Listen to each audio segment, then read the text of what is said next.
On the first morning of 1860's final frost, the air around Vexley Manor was heavy with the smell of thawing blood and iron. Farmhands stumble upon the icehouse door hanging ajar. Inside, for Vexley heirs hang inverted from iron hooks, their faces blue, their eyes open, their throats slit clean. Beneath them stands a rust-colored trail leading to the butler's cellar. How did this all happen? Let's get inside this dark macabre happening. The winter light came late to Vexley Manor that year, a pale, sickly sun that touched nothing but the frost blooming on the windows. The house itself seemed to breathe in the cold, slow, uneven, as if remembering something it had long tried to forget.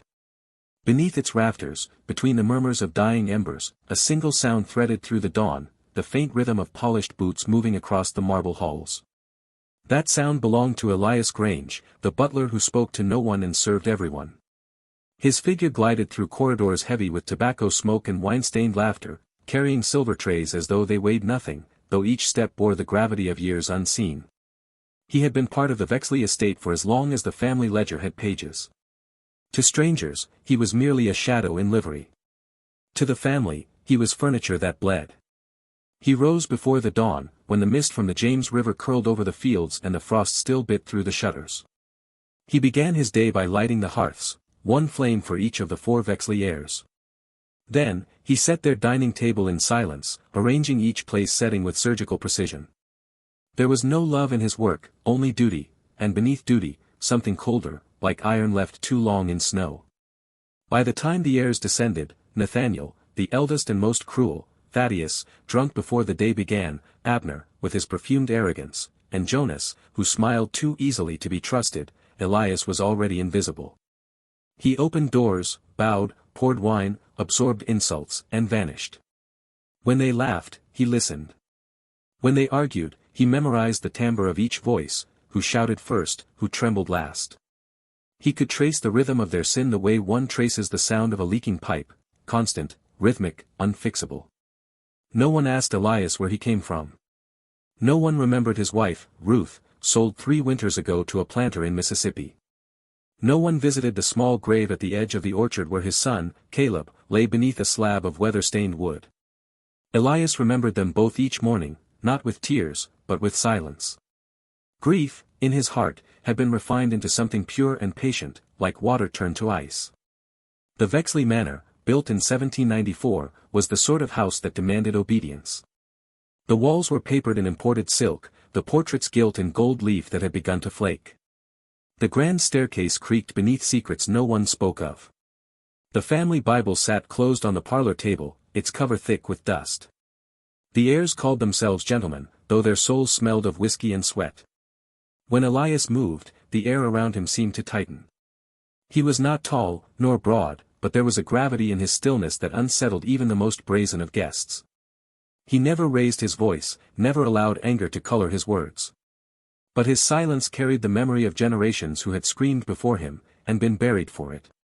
Once, long ago, Mrs. Vexley had told her children that Elias was the perfect servant. She said it with the same pride one might reserve for a prized hound.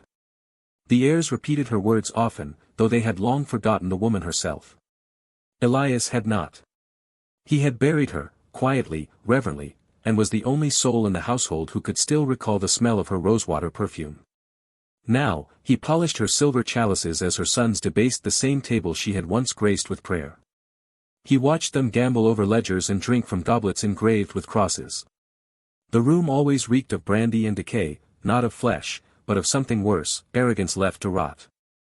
Outside, the swamp hummed beneath the frost. The tobacco field slept beneath a sheet of pale ice. From the kitchen window, Elias could see the outline of the icehouse, its roof sagging under the weight of snow. The place had always unsettled him, built to preserve meat, yet known among the servants as the coldest part of the property, even in summer. Once, he had seen a child wander too close and come back pale, whispering that she heard something breathing beneath the floor. The heirs dismissed such stories, calling them Negro tales, meant to keep the help obedient. But Elias knew better. He had felt the air shift near that place, a thickness that did not belong to nature. He continued his daily rituals. When the heirs fought, he mended their shirts. When they broke bottles, he swept the glass. When they beat the stable boy for misplacing a saddle strap, Elias was the one who cleaned the blood from the wall. And yet, something in him had begun to change. It did not begin with hatred was too loud for a man like Elias. It began with calculation, a quiet noticing of patterns, of hours, of locks. He knew Nathaniel kept the icehouse key tied to his belt with a length of blue cord. He knew Thaddeus fell asleep by the hearth each night, drunk and wheezing, his boots still on. He knew Abner counted the coin in his father's drawer at midnight, whispering to himself the numbers of debts unpaid.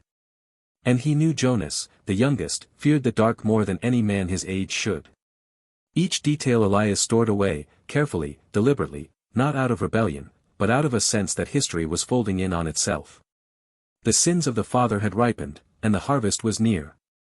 Sometimes, as he stood alone in the hallway after extinguishing the lamps, he would whisper to the empty air. If you believe that history still whispers through haunted walls, listen closely, and subscribe, before the silence begins again. Then he would smother the last flame, and the house would exhale. In those hours before dawn, when even the crickets refused to sing, Elias felt the walls pulse with something alive. The portraits of dead Vexleys seemed to watch him, their painted eyes dull with accusation, or perhaps recognition. The butler wondered if they could smell it too, the rot of memory, the slow decomposition of mercy. There was one night, the kind that crawls rather than falls, when Elias heard the faint weeping of a woman in the west corridor. He followed it to the servants' quarters, only to find the air empty, the sound fading into the plaster. The next morning, he found Judith, the laundress, staring into her wash-basin, murmuring that she dreamt of Mrs. Vexley whispering from the icehouse, asking to be let out. By then, the estate had begun to feel less like a home and more like a mouth, one that swallowed sound and spat out whispers. The heirs, for all their cruelty, began to sense it too. Nathaniel would stop mid-sentence, eyes darting toward the window as if someone stood outside. Thaddeus muttered prayers under his breath, though he could not recall the words.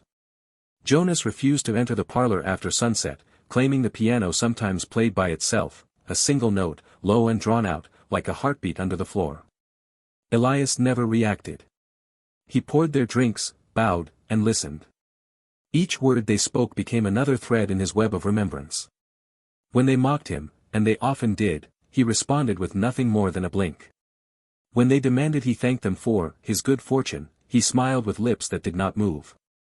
And when they told him he would die a servant, he thought of Ruth's empty grave and said softly, "We all serve something."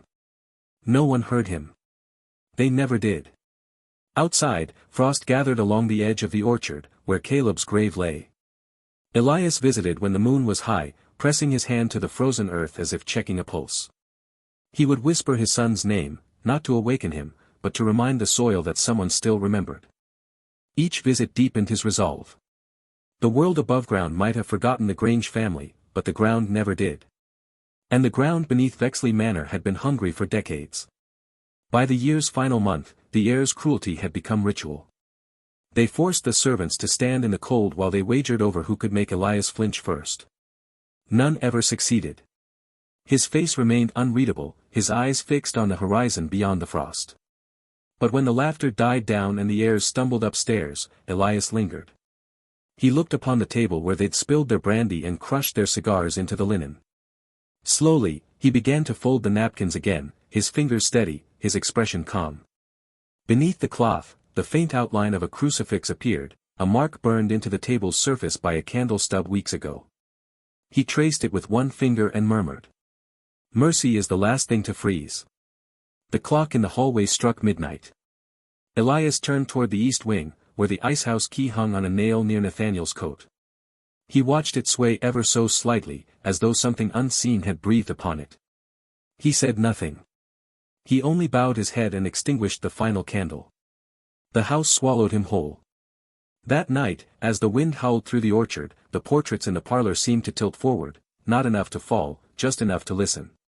And in that silence, the butler's footsteps faded down the hall, soft and rhythmic, like a prayer being whispered to the walls themselves. The manor claimed its hill the way a carrion bird claims a fence post, settled and vigilant, its windows learning to look without blinking. From the rise, one could see the braided line of the James bending through fields, the frost gathering in the hollows like ash washed from an unseen hearth. In its earliest years, the Vexley house had been christened with cedar smoke and a psalm, by 1860 it was kept by corks popping, ledgers swelling, and a prayer that never made it past the parlor door. They said Horatio Vexley, the patriarch who bought the land when the century was young, picked the hill because it stood above a spring that never ran warm even in July. He had the icehouse sunk there first, stone set upon clay, timbers seated like ribs, so that meat, cream, and the summer's fear might keep. Only after the stones drank their fill of winter did he raise the house itself, whitewashed and proud, shutters green as money. The order was telling, cold before comfort, storage before shelter, the heart built around a throat. If the walls learned to listen, they were taught by the people the Vexleys did not name. A chapel of rough pine had once stood beyond the lower orchard, where the enslaved were given a Sabbath made of splinters and warning. Reverend Silas Thornfield, a traveling preacher whose voice sounded like a hinge, was permitted to read from a borrowed testament while an overseer counted heads in the doorway. The Reverend spoke of Egypt and Jordan and a Christ who had no place to lay his head. He was allowed 3 sermons before the chapel burned. The cause was recorded as accident, though the wind that night had been still as a held breath. From that ash, Horatio built a smokehouse. The land kept its memory, and the family kept its meat. By the time Horatio died, his heart bursting at the far end of a harvest boasting, he had sons enough to fill the table and debts enough to salt the bread. His widow, Letitia Vexley, laid him out beneath a drape of linen and said, before the body was carried out, that the house must never go hungry. The heirs learned the lesson too well. They learned it with whips and weights, with ledgers that called men hands, and women breeders. Names wore away under arithmetic. The clay at the hill's base grew dense and dark with burial. Elias Grange learned the house as a sailor learns a reef, the chart in his head, the soundings in his feet. He learned where the wind scraped under the sills and where the hearthstones sang when cooling. He learned the hour when brandy sweetened insult into confession, when a whisper in the stairwell traveled as if carried by a second voice. And he learned, not from words but from shifts in temperature and tin, that certain rooms held their breath when certain names were spoken. On winter afternoons, after the table was cleared and the silver rinsed, Elias would set kindling in the parlor hearth and draw the ember with a patient bellows. He stood then beneath the family portraits, each canvas a minor lordship of chin and cuff. Absalom Vexley, Horatio's father, stared back with the smugness of a man who believed the land itself congratulated him. Letitia's gaze was severe and oddly tender, a woman who might feed you and count your teeth at once. A child, Mercy Vexley, painted with a rose at her wrist, had died at 10 in a fever that took the skin from prayer. The paint had cracked over her throat in a line no restorer could mend. The heirs laughed at that crack. They had a habit of finding a scab and worrying it into spectacle. Nathaniel, the eldest, flicked cigar ash into the grate and said there was nothing in these walls but varnish and rats. Thaddeus drank until he found courage and spent it uselessly. Abner, who perfumed his vanity with French words, would thumb the edge of the hymnbook as if daring it to bruise him. Jonas, with his quick smile and quicker retreats, avoided the portrait room altogether. He said the eyes, pride. Elias set the fire and said nothing. He understood better than the heirs that wood remembers flame, and that houses remember what they are made to witness. The parlor had held waltzes and knives, lullabies and threats. It had held a winter night when a mother clutched her infant under a shawl while Amos Grady, the overseer, counted bodies for the wagon south. The night Ruth was taken from Elias, her name spoken once and then turned into a prize. The room had been a theater of arithmetic, and arithmetic leaves hauntings of its own. It was Judith Harlow, laundress and watcher, who told Elias that the lullaby still returned sometimes, a sound so faint it could be mistaken for draught. Comes round the clock's half past, she whispered once near the scullery, her eyes lowered, the tune the missus used to hum when the master was counting. It ain't music exactly. It's what's left when music's been rung. Elias nodded. He had heard it and had chosen to hear it again, on purpose, so that the house would know someone listened without mockery. The mockery was the heirs' domain. In the first winter after their mother died, they had taken to hosting small suppers meant to be grand. Gentlemen from Dinwiddie and Henrico came to praise the new tobacco press, a captain whose ship ran to Halifax came to drink sourly, a justice with a drowning laugh came to sign his name to a deed that shaved a boundary deeper into the swamp. They brought wives with gloves like damp paper and opinions about Providence. All spoke with certainty, as though the Almighty had given them the ledger and the land as a single page. After the guests left, the heirs reenacted the dinner with the servants pressed to the wall like furniture. Abner would seat himself at the head and ask Elias to serve wine, as if to a person. Thaddeus would command the stable boy to quote scripture and then laugh when he misspoke. Nathaniel kept a switch behind his chair, a polished cane that had never seen the field and yet took its due in welts. Jonas watched, out of the game and in it, his smile a boundary he could retreat behind at will. On those nights, the house learned a new sound, wine dripping from an overturned glass onto linen, the steady wick of stain marking a tally the ledger would never carry. Elias memorized that drip.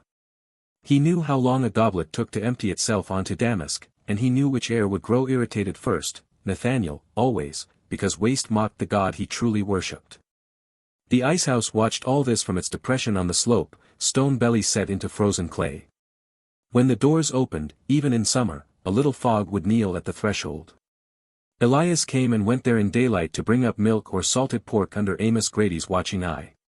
The place had a smell that wasn't only cold.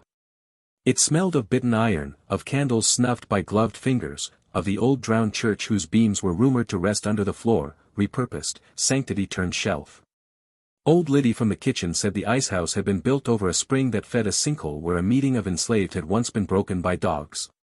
You step carefully in there, she told Elias in a voice that had learned to pray in whispers. The cold bites, but it ain't the cold that's hungry. He never told her he had already stepped careful, he had measured the hooks with his eyes and found them sturdy as judgment. Elias's days were a calculus of other men's appetites.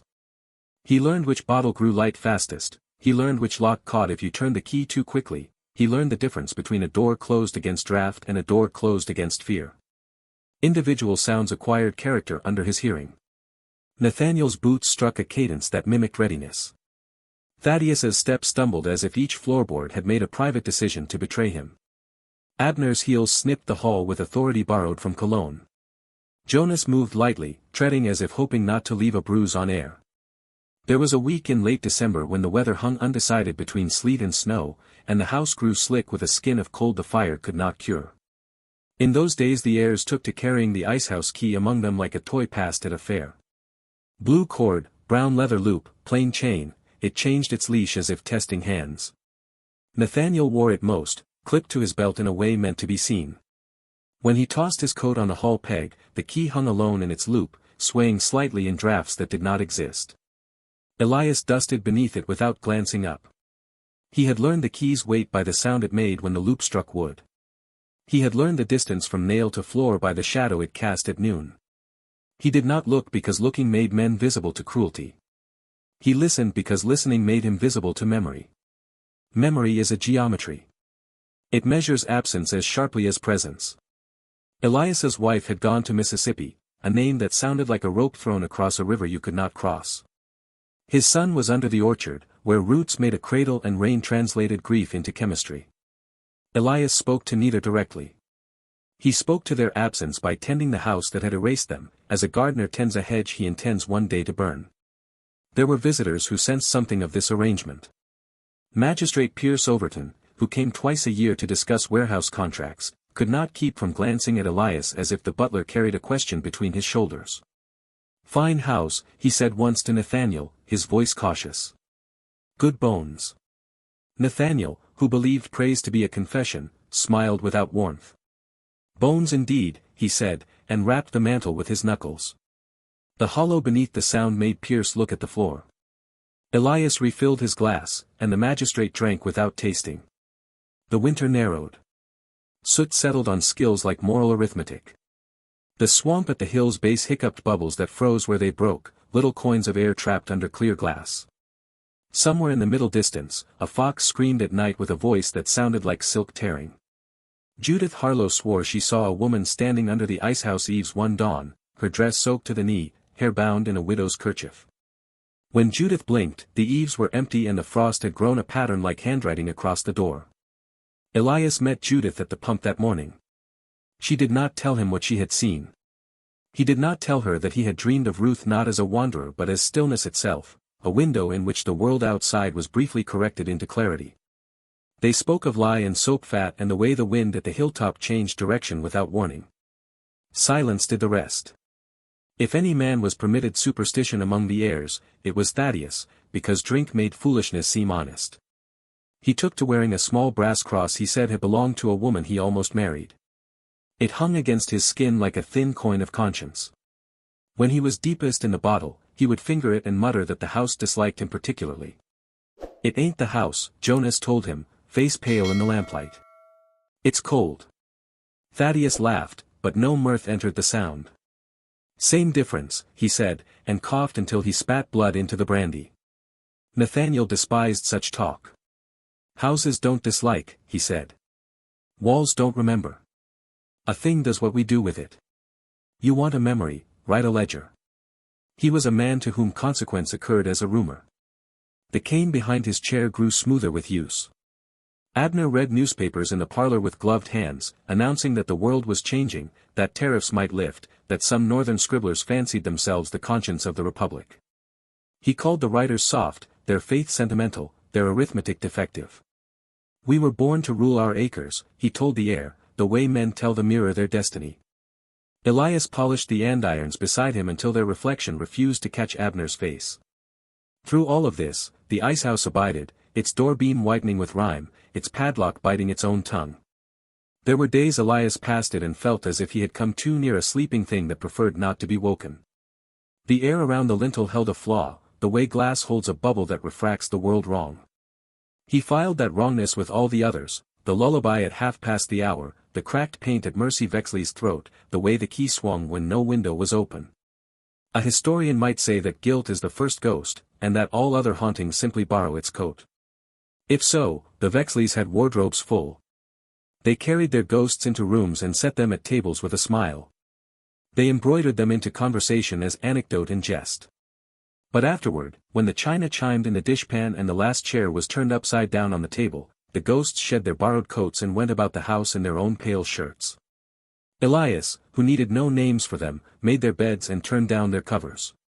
He returned a torn page to the family Bible one night, not because he treasured the paper, but because books are houses that can be repaired. The page contained a genealogy and a verse no one read. When he slid it into place, the candle beside him drew long, as if the flame had remembered posture. He let the wax fall and harden into a new seal over an old break. He closed the book and left it where the heirs would not see it.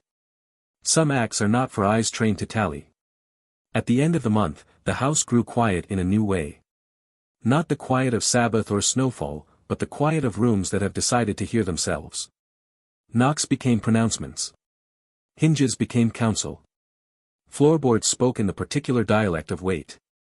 Elias moved through it with the gravity of someone walking through a field recently plowed, mapping furrows, measuring stride, trusting his foot to know where the ground had been turned. In that hush, calculation is not greed's cousin but grief's. Elias inventoried nothing he did not already own: time, patience, the exact span of darkness between lamp and lamp. He had no weapons but remembrance, and remembrance was a blade honed on both edges. If there was to be a reckoning, it would not be delivered by the loud or the hurried. It would come by the old arithmetic, the kind that is done with knuckles on a table, each rap a number, each silent the sum. At dusk on the last day of the year's penultimate week, the temperature fell as if a trap had been sprung on the sky. Frost crept across the inside of the window panes and wrote its traveling script there, loops and hooks and a curlicue that might have been read as mercy if the reader were inclined to forgiveness. Elias watched it from the stair landing as the heirs argued in the dining room about rail lines and wedding contracts and whose insult had been the most exquisite. He did not smile. He did not frown. He listened as the house learned another word. Under the hill, the spring ticked, a clock that counted cold. Above it, the icehouse kept its dark. And over all, the manor exhaled, long and low, as if bracing itself to speak a sentence that could not be unsaid. There was a saying among the older servants of the county that every rich man's table is haunted, not by ghosts, but by what the guests refuse to name. The Vexley feast of that winter proved them right. The invitation went out under Nathaniel's hand in a flourish of ink, summoning kindred and peers to celebrate another year of prosperity unmatched. It was the way of men whose fortunes tottered to shout most loudly of their endurance. The wagons arrived under a sky the color of dirty pewter. Snow hung unfallen, waiting for the hour to turn. In the parlor, the mirrors were shrouded to keep the frost from spreading through the glass. Elias moved through this preparation like a thread drawn through old fabric, binding what had already begun to fray. The kitchen steamed with labor.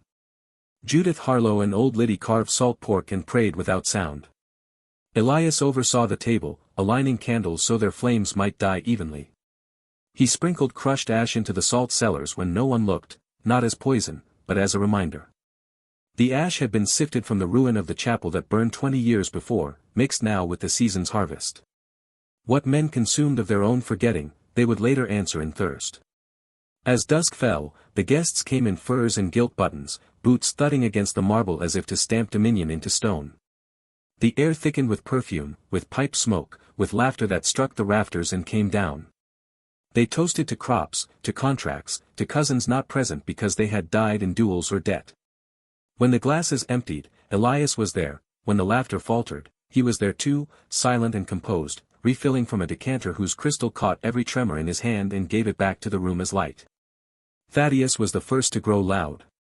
He pounded the table with a ringed fist, demanding a story of the old times. Someone mentioned the chapel that burned, someone else told of a child who had seen shapes in the smoke. Nathaniel called the tale nonsense and raised his glass.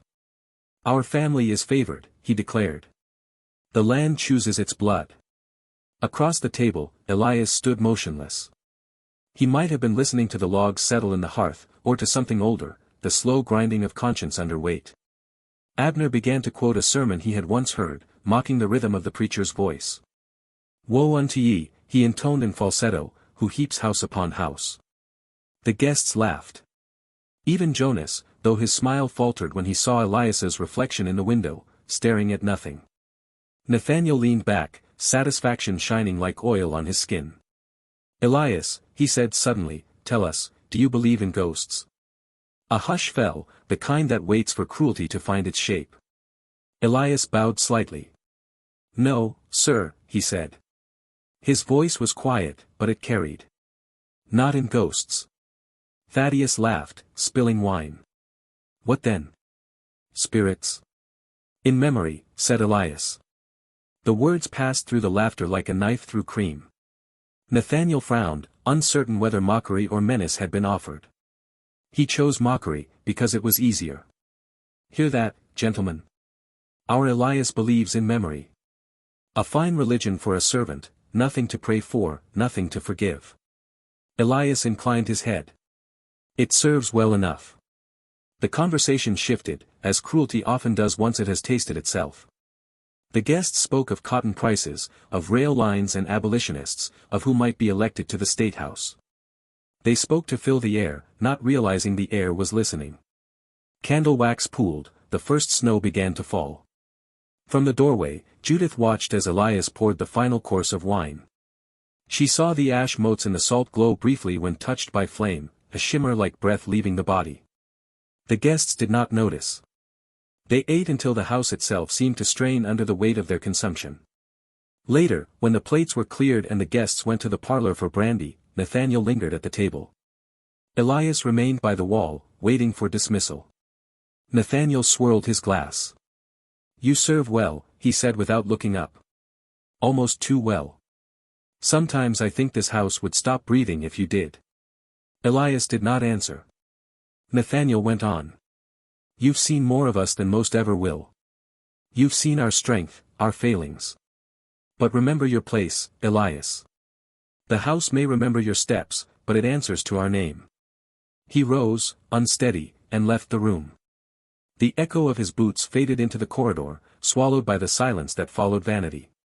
Elias remained, alone with the remnants of the feast. He touched the tablecloth, tracing the patterns left by spilled wine, dark, spreading, intricate. They resembled rivers seen from a great height, or veins in a body too long without warmth. He gathered the silver, wrapped it in linen, and carried it to the scullery. Behind him, the candles guttered one by one, as though reluctant to outlive the room's sin. In the courtyard, snow fell without sound. The smoke from the chimney rose straight and thin, a black finger marking the sky.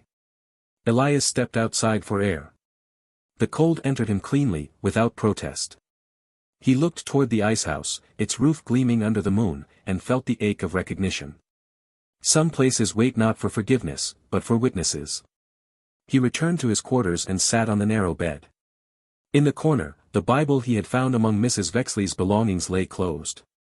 He opened it to the page he had repaired, where the verse read, "For thou art dust, and unto dust shalt thou return." He smiled faintly, not in mirth, but in understanding. Below, in the kitchen, Judith hummed to herself while washing the last of the dishes. The tune was the same the late Mrs. Vexley had sung to her infant, a melody made of mourning disguised as comfort. The notes traveled through the floorboards like water through cracks. Elias listened until the sound became part of the wind. In the parlor, the heirs laughed again, their voices blurring into a single chorus of pride and decay. The fire snapped, scattering sparks that died before they touched the rug. Abner spoke of inheritance, Thaddeus swore he would never marry a woman who couldn't dance, Nathaniel recited the family motto, "Virtue is dominion." None noticed that Jonas had left his chair and gone to the window, watching the snow cover the footprints that led to the icehouse. He whispered, to no one in particular, "The air feels wrong tonight." Elias, clearing the hallway, heard the words. He paused, gloved hand resting on the tray. "It remembers," he murmured. He extinguished the lamps. The corridor fell into darkness, and with it came a new sound, faint, rhythmic, like breathing behind a wall. If you are still listening in silence, type the word vengeance. Let the story know you've heard the sins that never died. The snow thickened, erasing all distinction between field and road. Within the manor, the smell of roasted meat lingered, mingled with something subtler, the char of ash, the faint sweetness of candle soot. Upstairs, the heirs dreamed of power, downstairs, Elias dreamed of water turning to ice. Both dreams were the same, only reversed in direction. Near midnight, a log in the hearth cracked open, revealing a vein of resin that hissed like speech. The sound crept through the floorboards, into the cellar, down toward the frozen earth. There it found the stone walls of the icehouse, where air never moved, and hung there, a whisper waiting for a mouth. By morning, the feast's laughter had gone, but its echo remained, in the chill that settled on the silver, in the wax-hardened mid-drip, in the salt bowls where ash had mingled with the remnants of bread. And in Elias's eyes, when he looked upon the table once more, there flickered not hatred, but something colder, purer, the certainty that memory, at last, had found its shape. Winter came to Virginia like a lid lowered over a coffin. The air thickened, the sound died in its throat, and even the river slowed its pulse beneath a glaze of white. The Vexley estate stood untouched atop its hill, but its grandeur had gone brittle. The shutters clung to hinges swollen by frost, the chimney sighed rather than smoked. It was a house that had begun to think, and the thoughts were not kind. Inside, silence nested like a creature that had at last found its host. No laughter, no quarrels, no commands, only the dull rhythm of footsteps crossing and recrossing the same ground. The servants whispered that the snow had muted even the clocks. They said the fire wouldn't burn right, that the wood sweated instead of catching, that the mirrors showed the room a second after one had already moved. Elias Grange kept to his routines.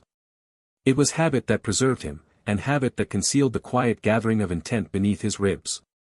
He rose before the sun, struck flint to light candles that refused to hold flame, and set about arranging a household whose masters had ceased to resemble men. Nathaniel, once loud, now spoke in clipped fragments. His pride had turned to suspicion. He checked the larder himself, weighed the sacks of grain, kept the icehouse key under his pillow at night. Thaddeus had developed a tremor in his hand and filled it with drink to stop the shaking. He walked with a lantern even at noon, muttering that the corridors echoed too long. Abner locked his door each evening and wrote letters no one would receive, sealing them with wax that never quite hardened. Jonas, the youngest, had taken to wandering the orchard long after dark, his footprints spiraling aimlessly through snow. Elias saw it all. He saw the shape of guilt settle upon the house like a new roof. He moved through it as one moves through fog, steady, unhurried, letting the world reveal itself in degrees. The servants had dwindled, some fled without notice, others claimed sickness that had no symptom but fear. Those who remained did so out of necessity or superstition. To flee a haunted place was to invite it to follow. By December's midpoint, Elias was the last constant thing the heirs could see without flinching. They trusted him because he was silent, and they feared him for the same reason. The house began to play tricks. Doors unlatched themselves. Windows frosted from within. Once, Abner claimed to hear someone sweeping the hallway outside his room all night long, yet in the morning the dust lay untouched. Thaddeus found his cross lying on the floor, the chain broken but the metal worn. Nathaniel awoke one dawn to find the Bible open on his chest, its page weighted by a single flake of soot. He accused Elias, but Elias only bowed and said, "The book belongs to the house, sir. Not to me." It was true. The house had begun to claim what was left of its inheritance. On the day after Christmas, snow fell so heavily that the orchard vanished behind a curtain of white. The fields, the stables, the world, gone. Only the manor stood, a black tooth biting through the storm. The heirs gathered by the fire, unwilling to be alone. The flames burned low, a sickly blue. Jonas stared into them, whispering that he smelled river water, not smoke. Nathaniel scolded him, but his own eyes would not leave the hearth. Elias entered then, bearing a tray of tea. The silver reflected their faces distorted, for brothers, warped by the curve of the tray, staring back at themselves as strangers. He poured without asking who wanted what, his movements precise, priest-like. When he finished, he placed the tray on the table and said quietly, "It is bitter cold tonight. The ground has sealed itself." No one replied. Outside, the wind moaned through the shutters with the voice of a drowning thing. Jonas spoke at last, his voice thin. "Elias, do you ever dream?" Elias paused. "I have learned not to." Thaddeus gave a strangled laugh. "Then you're the only one." Nathaniel's head snapped toward him. "Enough." His tone carried more fear than command. He turned to Elias. "Check the icehouse in the morning. Make sure the spring hasn't frozen over." Elias inclined his head. "Yes, sir." But he did not wait for morning. When the lamps were extinguished and the heirs retreated to their rooms, Elias remained awake. He stood at the top of the main staircase, watching the faint glow from the embers below flicker across the portraits. Their painted eyes glistened, not with light, but with moisture, as if condensation gathered beneath the varnish, forming tears that could not fall. He descended quietly, one hand grazing the rail polished by decades of palms that believed themselves in control. He stepped into the kitchen, where the air had gone still as glass. The door to the courtyard was rimed with frost. When he opened it, the hinges gave a long, aching groan. The night air struck him full in the face, clean, cutting, absolute. Snowflakes gathered on his lashes. Across the yard, the icehouse loomed half-buried, its roof glistening like bone. He walked toward it. Each step sank with a muffled crunch. The wind shifted behind him, carrying with it a low sound, not quite a whisper, not quite a sigh. When he reached the door, he found the padlock hanging open. He did not startle. Some things, once expected, cannot surprise. Inside, the air was colder than the world outside. The faint light of his lantern revealed shelves lined with ice blocks, their surfaces glistening like coffins under glass. The walls exhaled moisture, the stones slick with breath. In the center stood an iron hook bolted into a beam, its shadow long and sharp. Elias touched it lightly. It was warm. He stood there for a long time, until the lantern sputtered. Then he turned and walked back toward the manor, leaving no footprints behind him. The snow had already begun to close. The next morning, Nathaniel found the servants' quarters empty but for Elias's neatly folded coat upon the bed. The hearth had burned low, the ash arranged in careful spirals, as if someone had tried to write in a language made of smoke. "Where is he?" Nathaniel demanded. No one knew. Thaddeus swore he saw Elias in the hallway that afternoon, carrying a tray with no cups. Abner insisted he heard him humming in the pantry, though the door was bolted from the outside. Jonas said nothing, he would not lift his eyes from the window. That night, the storm returned. Wind battered the shutters, snow howled down the chimney, and yet within the house, the silence deepened. The brothers tried to sleep together in the drawing room, but each woke to the sound of their own name whispering just beyond reach. In the small hours, Abner rose and found the front door unlatched. The cold poured in, a single unbroken sheet of air. Across the yard, he saw the lantern burning in the icehouse. He called for Nathaniel, for Thaddeus, for Jonas. Together, trembling, they stepped into the storm. The snow swallowed their voices. Inside the manor, the hearth finally died.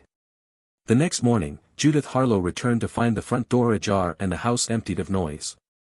The hallways glistened with frost as though the storm had walked them. In the dining room, every place setting stood as if awaiting guests. And on the parlor table lay a single object, the key to the icehouse, its cord blackened by fire. She did not go down the hill. She closed the door and fled. For weeks after, the manor stood untouched. The snow buried the orchard, then the steps, then the very path leading to the hill. No birds flew above it. Travelers said the smoke from its chimneys rose in straight lines no matter the wind, as though some steady breath within refused to die. And when spring came at last, it brought no thaw.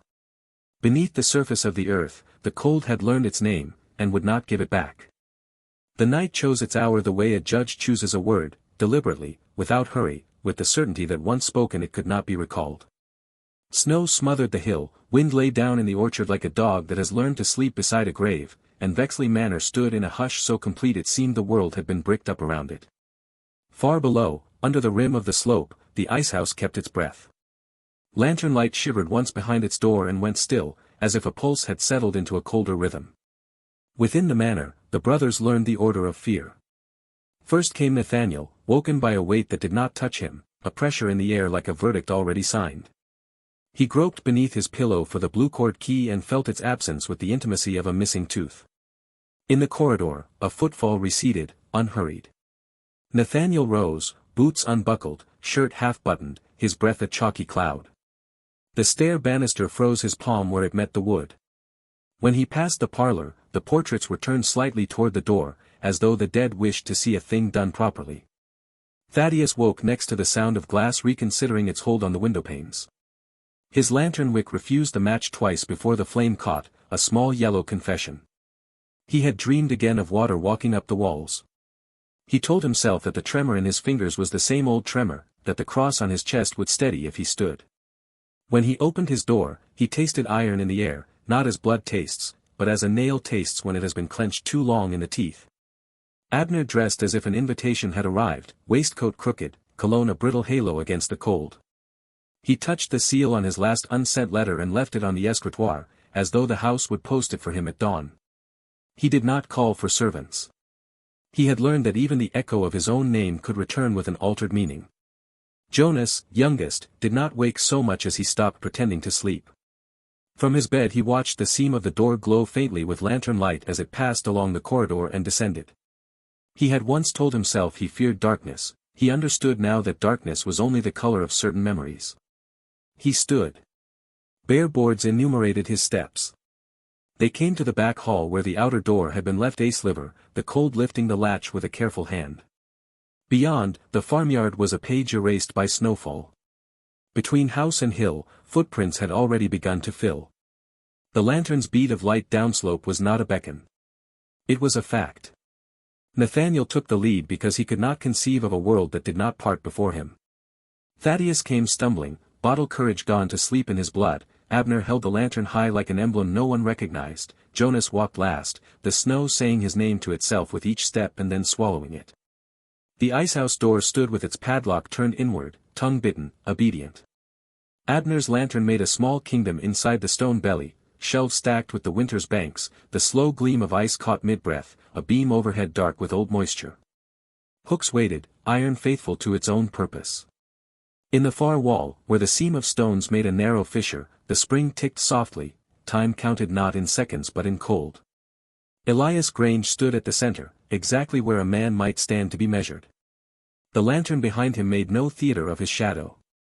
He wore no coat. His face had none of the heat of hatred, it had the temper of water when it decides for ice. In his hands he held a length of chain polished by use not his own. Nathaniel found his voice first, as arrogance often does. "You forget yourself." Elias inclined his head as if accepting a truth spoken at last. "No, sir." The word emptied the room of another language. Thaddeus shuffled, breath loud, cross-tapping a stammer against his ribs. Abner lifted the lantern higher and found no theatrical smoke to declare trickery. Jonas had already learned the lesson, though he could not have spoken it, that the house was not clay shaped by their names, but a mouth that had been fed on their history and was ready now to pronounce them. "Return the key," Nathaniel said. His hand was out, palm up, an old ceremony of taking. Elias glanced at the hand and then at the beam above, where the iron hook sat in the lantern's tremor like a punctuation mark at the end of scripture. He did not smile. He did not frown. He measured the breath of each man the way a steward measures the level of a cask by ear. "Sir," Elias said softly, "this place was built first." "What place?" Abner tried for laughter. "It arrived as steam and went out as nothing." "The throat," Elias said. Silence reassembled itself around the word. In that silence, memory performed its true labor, it arranged facts. Fields stolen into ledgers. Backs counted into profit. A chapel burned to reconsecrate smoke as larder. A wife sold, a son buried where roots speak winter back to the sky. Elias's hands, empty of weapons, held more weight than iron. Nathaniel moved. Men practiced in command mistake motion for salvation. He stepped in, meaning to seize, to strike, to declare. The chain answered first, not as whip nor garrote, but as a reminder of how weight transfers from one object to another, how leverage converts small force into governance. Elias did not struggle, he completed an old gesture learned by watching other hands do other harm.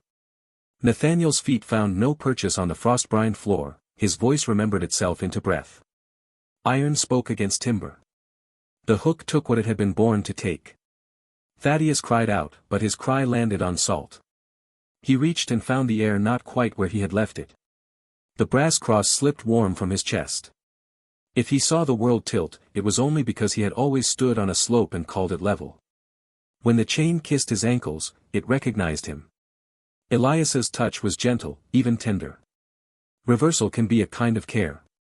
Abner protested, his sentences lawyered to the last: property, charges, law, sovereignty. He listed them with the fervor of a parishioner mispronouncing a litany. The lantern shook on his word, sovereignty, and set a skitter of light across the ice, small ivory foxes running in all directions. Elias took the lantern, set it on a ledge, and with a houseman's courtesy adjusted its wick so the flame would not gutter. He heard in Abner's voice the winter rattling of a door whose hinges have eaten their own oil. He arranged Abner's legs not as a torturer would, but as a man accustomed to the gravity of delicate cargo. Jonas did not speak at all. He had stood at the room's thresholds mastering avoidance his entire life. In the icehouse he met the limit of that craft. His name, which had always worked as a shield, became porous. He stepped forward at a pace and closed his eyes. Snow melts far away under stone ticking its soft law. When the iron found him he exhaled, not submission, not courage, simply the breath a body gives when it has finally matched the room it is in. It is the storyteller's vice to dwell on motion and bruise, the historian does not. What occurred then was measured by temperature, by cadence, by the old arithmetic Elias had practiced in silence.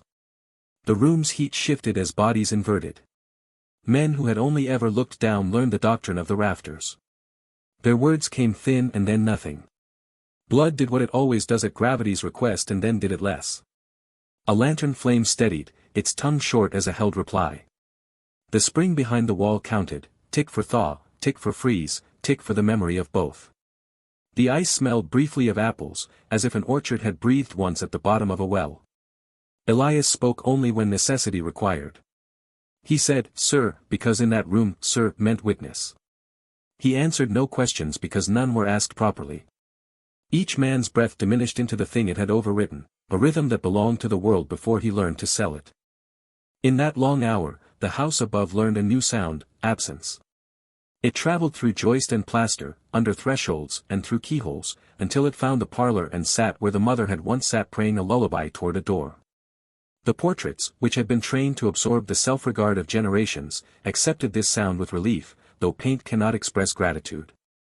On Mercy Vexley's cracked throat, a bead of moisture formed and did not fall. Elias waited not for death, such words had little use to him, but for completion. In another tongue, older than the ledgers, a ritual concludes when the room acknowledges the change. He watched frost draw fernwork along the inner face of the door beam and followed the filigree until it closed its own curve. The lantern's glass milked, the flame blued, the air surrendered its last warmth the way a sealed letter yields its secret under a patient palm. When each man had given up the argument his body held on his behalf, the icehouse permitted time to resume its ordinary proportion. Elias lowered the lantern wick. He made a small adjustment to the chain not to increase suffering but to make the posture exact. Mercy has form. so does judgment. He wiped his thumb along a curve of iron and left no print. At the threshold he paused. The padlock, obedient a second time, received the bite of its own tongue and tasted nothing. Snow had ceased. In the bowl of the yard the world was the pure particle of winter, roofline scored on an ink-dark sky, a fence post capped with white like a bishop's thought, the mouth of the well showing its circle of sleep. Elias crossed to the kitchen door and, before going in, lifted his face to the air. He did not pray. He allowed the cold to name him and did not dispute the name. Inside, he set tinder and coaxed a new flame. He boiled water and left it steaming on the hearthstone because the house had been starved of consideration. He wiped the table where men had slapped coins and decrees, leaving the wood bare to itself. He collected the silver from the sideboard, the chalices Letitia had loved, the knife with the notch where Amos Grady had cut flesh carelessly, and swaddled them in linen so that they would not clatter and wake the rooms to scandal.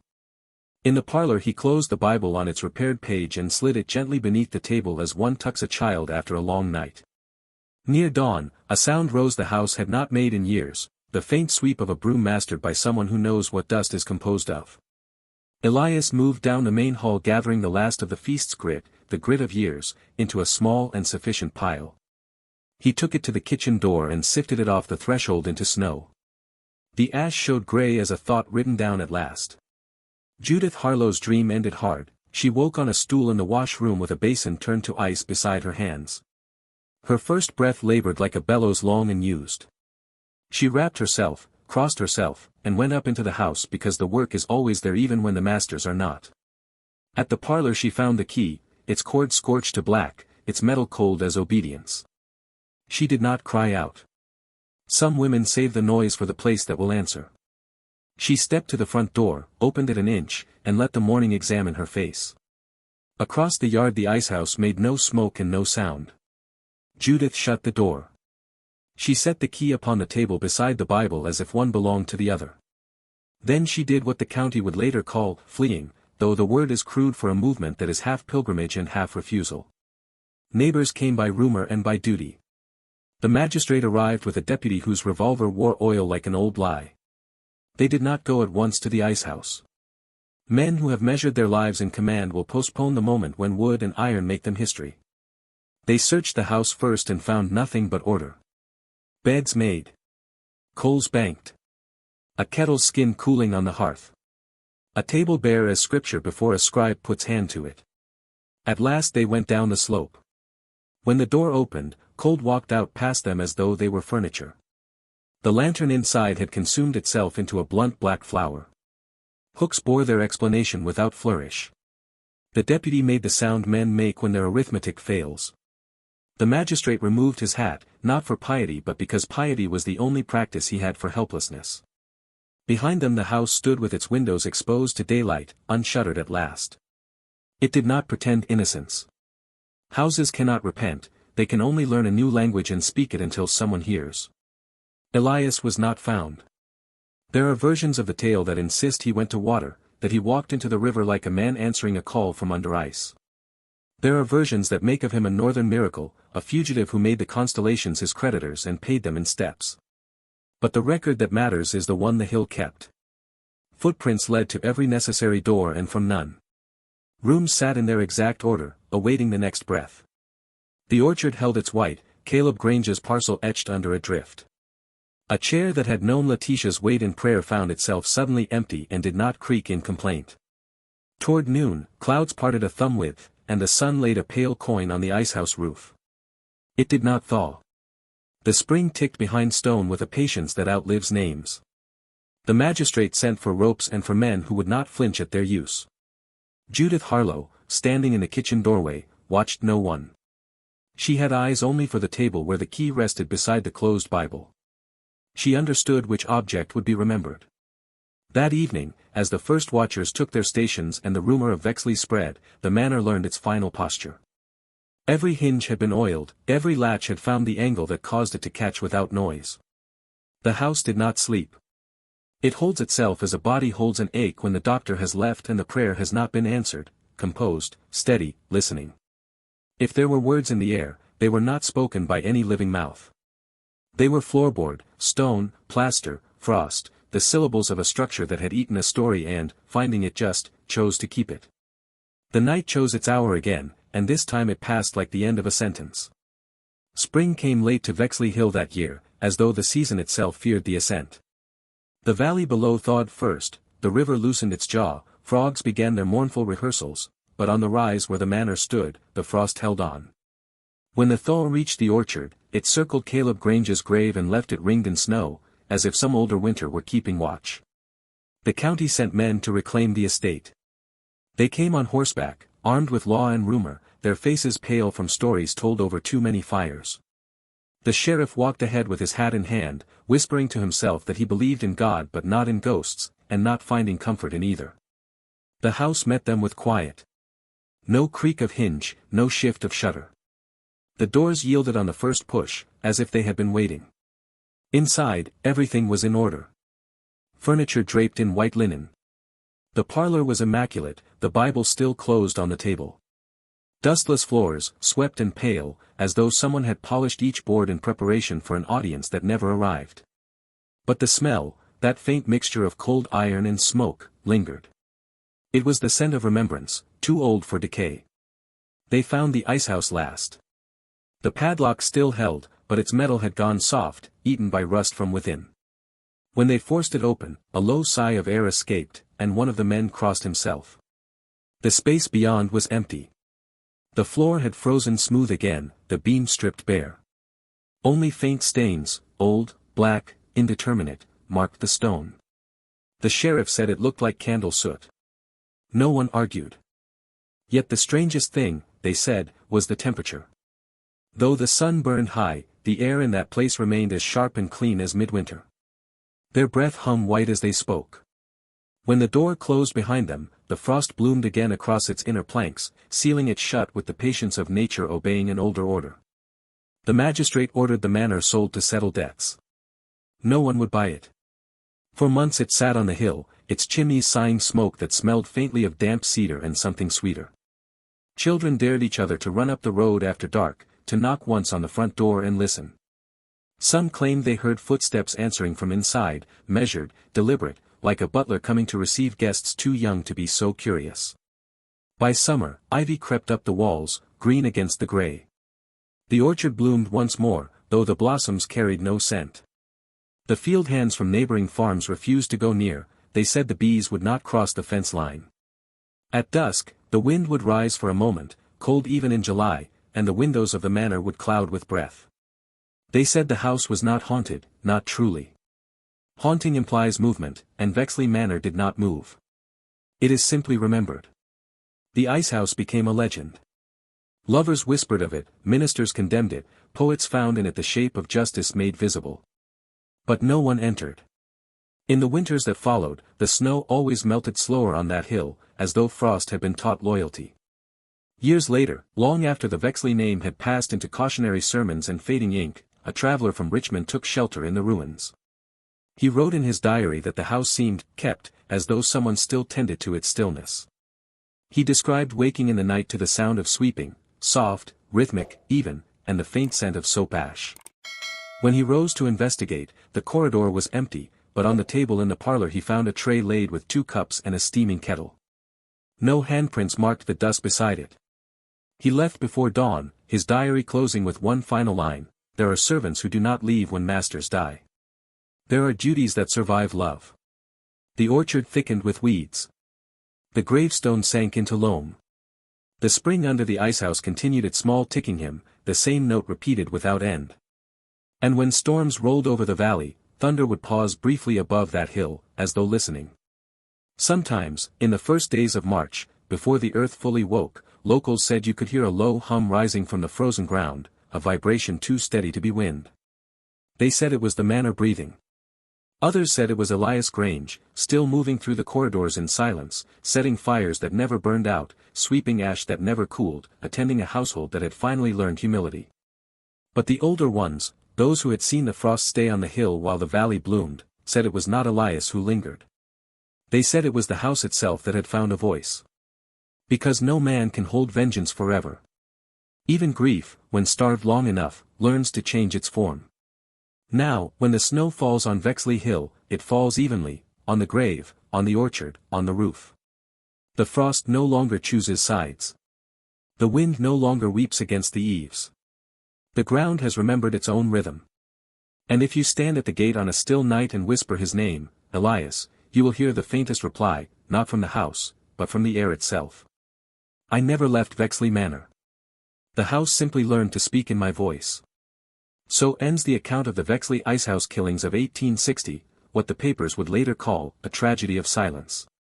But for those who pass by that hill, who feel the sudden chill even in summer, it is not a tragedy they recall.